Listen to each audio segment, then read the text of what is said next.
In this section, we want to see how we can import data into neo4j using batch import.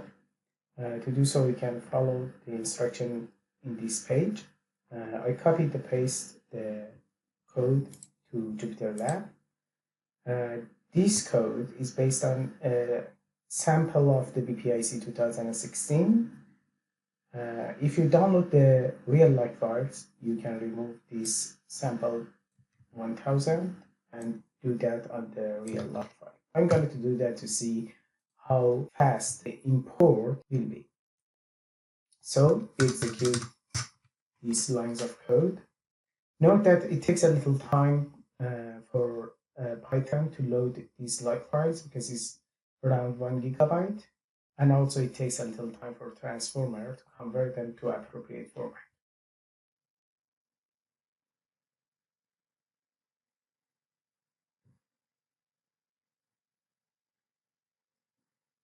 Now, as you can see, the transformation is done. The result is 5 data frames.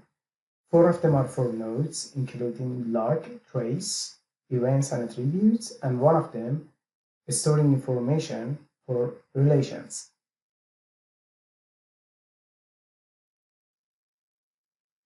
Note that in this step, we are transforming the log file to the appropriate format that can be imported to neo4j. Now the steps are done. If we go to our directory, we can see these 5 files. So we can create one directory here for the volume.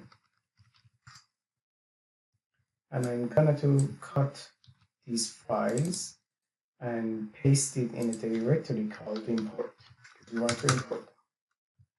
And then I'm going to create another directory for data and follow the rest of steps, which are documented here, to import those data into neo4j. Now it's time to import data into neo4j. We can run these commands in order to do that. To do so, we need to go to the volume directory and execute these commands.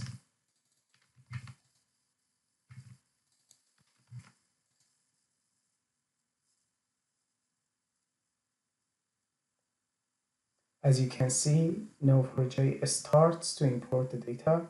If you want to do the test, you don't need to import the whole log files. We have the sample log file that you can download and do the test using that.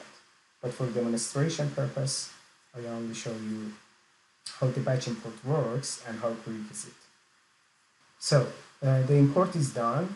Now it's finished.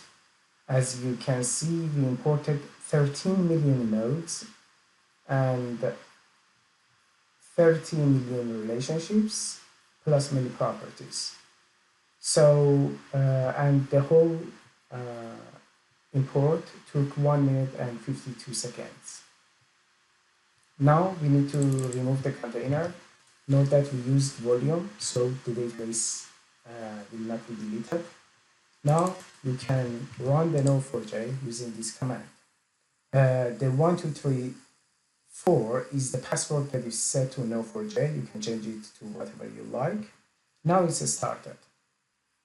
You can access to the neo4j using this URL in your computer. So as it's the first time that I'm going to log in, it asks me about username and password. The username is neo4j. The password I set it to 1234. Then I press connect.